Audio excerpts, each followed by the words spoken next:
नमस्कार, स्वागत है आपका हमारे चैनल पर। हिंदू देवी देवताओं के ऊपर अभद्र टिप्पणी करने वाले मोहम्मद जुबैर को दिल्ली की पटियाला हाउस कोर्ट से लगा बड़ा झटका। दिल्ली पटियाला हाउस कोर्ट ने मोहम्मद जुबैर की जमानत याचिका को किया है खारिज, तो वहीं 14 दिन की पुलिस कस्टडी में भेजा है मोहम्मद जुबैर को। 14 और दिन जेल में रहेंगे मोहम्मद जुबैर। आपको बता दें कि जिस तरीके से बड़ा झटका लगा है ये मोहम्मद जुबैर को, जो कि ALT न्यूज के सह संस्थापक हैं, तो वहीं दूसरी तरफ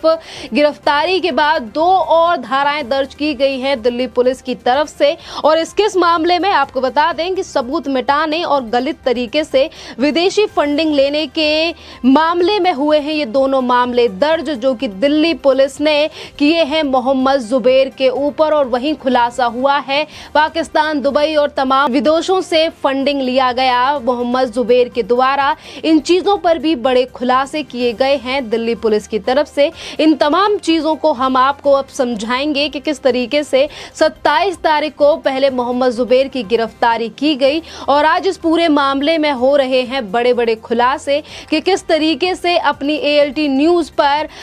पेज डालकर वहां से फंडिंग लेने का काम किया मोहम्मद जुबैर ने, जहां पर 4000 लोगों ने मोहम्मद जुबैर को भेजे 55 लाख रुपए। तो वहीं दिल्ली पुलिस ने अब खंगाले हैं मोहम्मद जुबैर की कंपनी के अकाउंट में। अब दिल्ली पुलिस को मिले हैं 2,33,000 रुपए की फंडिंग, और ये फंडिंग हुई है तमाम बड़े विदेशों से। और आपको बता दें कि जहां एक तरफ विदेशी फंडिंग को लेकर ये बड़े बड़े खुलासे हो रहे हैं कि जहां पर फंडिंग मिली है, जहां जिस तरीके से 55 लाख रुपए का नाम आया है, 55 लाख रुपए की रकम सामने आई है, तो वहीं दूसरी तरफ पर्सनल अकाउंट में किस तरीके से 2,33,000 रुपए की जो फंडिंग है वो पाई गई है। तो इसी के साथ हम आपको ये भी बता दें कि जहां एक तरफ जांच की जा रही है दिल्ली पुलिस की तरफ से कि ये फंडिंग कहां से हुई है और किस किस ने मोहम्मद जुबैर को फंडिंग देने का काम किया है, तो वहीं दूसरी तरफ जब से मोहम्मद जुबैर की हुई है गिरफ्तारी और जिस तरीके से पाकिस्तान, UAE और तमाम जो देश हैं वहां से जो लोग ट्वीट कर रहे हैं और मोहम्मद जुबैर को दिखा रहे हैं अपना समर्थन, इस पूरे मामले में भी पुलिस करेगी अब जांच। और आपको ये भी बता दें कि ये जो देश है जहां से लोगों का लगातार जो सपोर्ट है और जहां से जो पैसे भेजे गए हैं मोहम्मद जुबैर के लिए, इनका IP एड्रेस जो है वो Bangkok, Manama, north Thailand, Victoria, New York, Singapore, Riyadh में पाए गए हैं। और इसमें बल्दियत, अदा, दवा, शारजाह और ITC, न्यू जर्सी और कैलिफोर्निया, टेक्सास और दुबई, स्कॉटलैंड जैसे लोकेशन पर ये लोग हैं जिनके IP एड्रेस को लोकेट कर लिया है दिल्ली पुलिस ने। और ये जो बड़े खुलासे हो रहे हैं कि किस तरीके से बड़े एक नेटवर्क में काम कर रहा था मोहम्मद जुबैर और किस तरीके से विदेशों से फंडिंग भेजी गई मोहम्मद जुबैर को। और इसी पूरे मामले में जो आज नई 2 धाराएं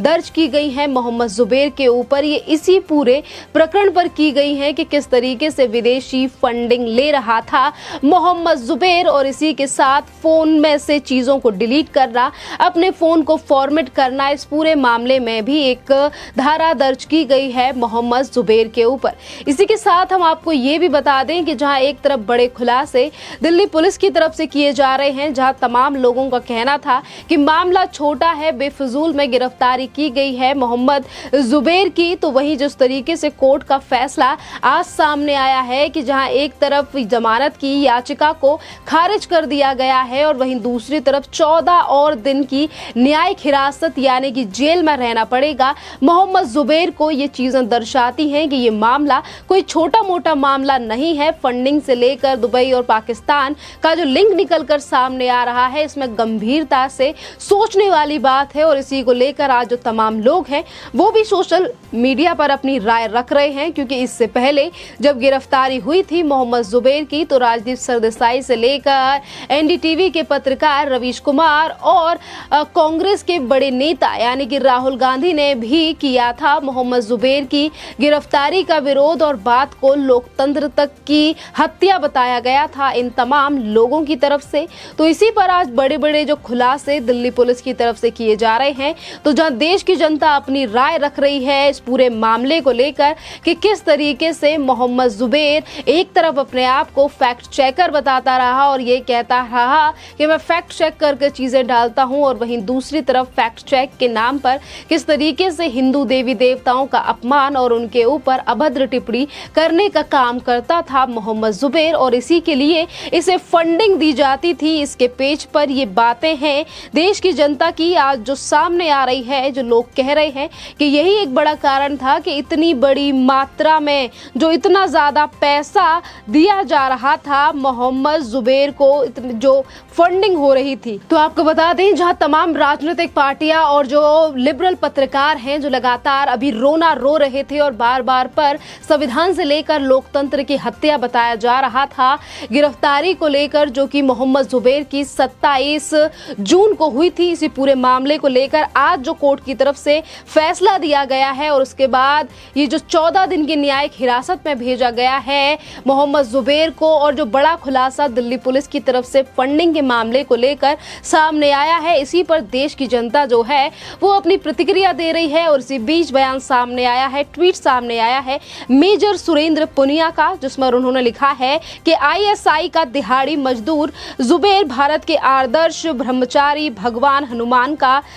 हनीमून लिखकर मजाक उड़ाता था, फिर उसे राहुल गांधी और सारे इस जिहादी जुबैर के साथ खड़े हो जाते हैं। परंतु ऐसी घटनाओं पर कोई इन लोगों के माँ बाप के बारे में कह दे तो इन लोगों के देश में आग लगा देंगे। इस तरीके की बातें की गई है मेजर सुरेंद्र पुनिया की तरफ से कि किस तरीके से धार्मिक भावनाओं को भड़काने का काम किया जाता था मोहम्मद जुबैर के द्वारा। जिस तरीके से उसने एक पोस्ट शेयर की थी कि एक पुराने पिक्चर का सीन, यानी कि एक छोटी सी जो क्लिप थी उसने अपने अपने ट्विटर पर डाली थी, और किस तरीके से धार्मिक भावनाओं को भड़काने का काम हमेशा ही इस तरीके की काम किया करता था मोहम्मद जुबैर। और ये पहली बार ही नहीं, आज जो देश की जनता है वो तमाम ऐसी पोस्ट है जो कि मोहम्मद जुबैर की सोशल मीडिया पर शेयर कर रही है और बता रही है कि किस तरीके से पोस्ट कर कर एक तरीके से एजेंडा चलाने का काम किया जाता था मोहम्मद जुबैर की तरफ से। ये तो रही मेजर सुरेंद्र पुनिया की बात। और वहीं हम आपको बता दें कि हर्षवर्धन त्रिपाठी, उनका भी एक ट्वीट सामने आया है जिस पर उन्होंने लिखा है कि जुबैर 14 दिन और जेल में रहेगा। कुछ विद्वान पत्रकार कह रहे थे कि कोई मामला ही नहीं है बनता, गिरफ्तारी की आवश्यकता ही नहीं थी, अधिकतम 1 दिन में जमानत मिल जाएगी, न्यायालय को मामला गंभीर लग रहा है। तो आपको बता दें, इस मामले की गंभीरता को देखते हुए ही कोर्ट की तरफ से ये फैसला लिया गया है और न्यायिक हिरासत को बढ़ाया गया है और जमानत याचिका खारिज की गई है मोहम्मद जुबैर की। आपको बता दें कि अगर आज याचिका खारिज की गई है तो ये पहली बार नहीं है। इससे पहले प्रयागराज हाई कोर्ट में भी याचिका लगाई गई थी मोहम्मद जुबैर के वकील के द्वारा, पर उस समय पर भी याचिका को खारिज कर दिया गया था और जमानत नहीं मिल पाई थी मोहम्मद जुबैर को। अब जिस तरीके से बड़े खुलासे इस पूरे मामले में हो रहे हैं, ये दर्शाता है कि मोहम्मद जुबैर की अब मुश्किलें बढ़ने वाली हैं और तमाम जो फंडिंग से लेकर तमाम और मामले हैं कि किस तरीके से फोन को फॉर्मेट किया गया, लैपटॉप से किए गए ट्वीट, वहां से भी डाटा गायब कर दिया गया। और वहीं दिल्ली पुलिस ने आज कोर्ट में इन बातों का भी जिक्र किया कि जांच में सहयोग नहीं कर रहा है मोहम्मद जुबैर। और इसी के साथ अब हम देश की जनता की बात करें तो आपको बता दें कि अनिल कुमार शर्मा नाम के एक यूजर हैं जिन्होंने अपने ट्विटर पर लिखा है कि ये जो मोहम्मद जुबैर का मामला है ये ईडी का मामला है और इसमें अब ईडी को भी आ जाना चाहिए। जिस तरीके से ईडी का नाम इसीलिए लिया जा रहा है क्योंकि ये जो विदेश से फंडिंग हुई है ये पूरा मामला हवाला का तो नहीं है। तमाम इस तरीके के तथ्य आज देश की जनता की तरफ से दिए जा रहे हैं और यही बड़ा कारण है कि आज ईडी का भी जिक्र किया जा रहा है पूरे इस मामले में। तो वहीं विनोद ज्ञानी नाम के ट्विटर पर यूजर हैं, उन्होंने लिखा है कि देश विरोधी गतिविधियों को करने वाले के खिलाफ सख्त से सख्त कार्रवाई होनी चाहिए। बबलू जैन नाम के यूजर लिखते हैं कि इनके देश विदेश में रहने वाले सभी आतंकवादियों से संपर्क है। भारत में आतंकवाद को फैलाने के लिए ये रकम सदैव ही दी जाती रही है।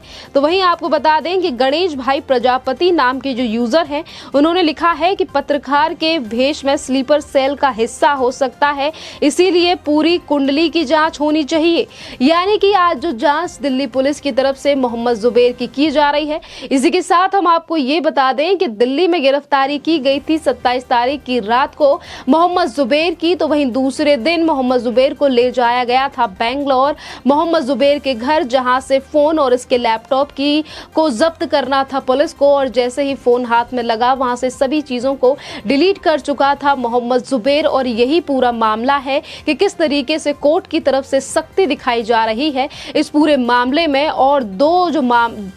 केस हैं वो भी दर्ज किए गए हैं मोहम्मद जुबैर के ऊपर। तो जहां एक तरफ बड़ी चीजें निकलकर सामने आ रही हैं, पर उसके बावजूद भी आज भी तमाम विपक्षी पार्टियां और जो लिबरल पत्रकार हैं वो आज भी मोहम्मद जुबैर को लेकर इसी तरीके से टिप्पणियां करते हुए नजर आते हैं कि गिरफ्तारी की जरूरत नहीं थी, पत्रकारिता को दबाने की कोशिश की जा रही है या फिर मोहम्मद जुबैर को टारगेट किया जा रहा है क्योंकि वो सच बोलता था। इसी तरीके की बयानबाजी की गई थी राजदीप सरदेसाई की तरफ से, जो कि खुद एक बार सस्पेंड हो चुके हैं अपने ही चैनल से झूठी खबर को फैलाने को लेकर। अब खैर देखना अहम ये होगा कि एक तरफ जहां पर कोर्ट ने फैसला सुना दिया है इस पूरे मामले पर, तो वहीं दूसरी तरफ कोर्ट ने याचिका को खारिज कर दिया है और पुलिस भी लगातार बड़े बड़े जो सबूत है वो सामने लेकर आ रही है पूरे इस मामले में। तहकीकात जिस तरीके से आगे बढ़ रही है, अब ये भी उम्मीदें लगाई जा रही हैं कि जल्द ही पुलिस जो है वो इन तमाम चीज़ों का भी पता कर लेगी कि आखिरकार कौन कौन से वो लोग हैं जिन्होंने मोहम्मद जुबैर को भेजी थी ये फंडिंग, और कौन से वो लोग हैं जो लगातार एजेंडा चला रहे हैं सोशल मीडिया पर मोहम्मद जुबैर के लिए। क्योंकि आज अगर मोहम्मद जुबैर के समर्थन में सोशल मीडिया पर भी ट्वीट किए जा रहे हैं तो उसमें से भी विदेशियों की काफ़ी ज़्यादा भरमार है और इन सब चीज़ों और इन्हीं सब लोगों की जानकारी जुटाने में लग चुकी है अब पुलिस। अब देखना अहम ये होगा कि इन सभी चीज़ों की जानकारी कब तक पुलिस एकत्रित कर सार्वजनिक करके मीडिया के सामने आती है। खैर इस टॉपिक पर आपका क्या कहना है, आप हमें कमेंट करके ज़रूर बताइए। धन्यवाद।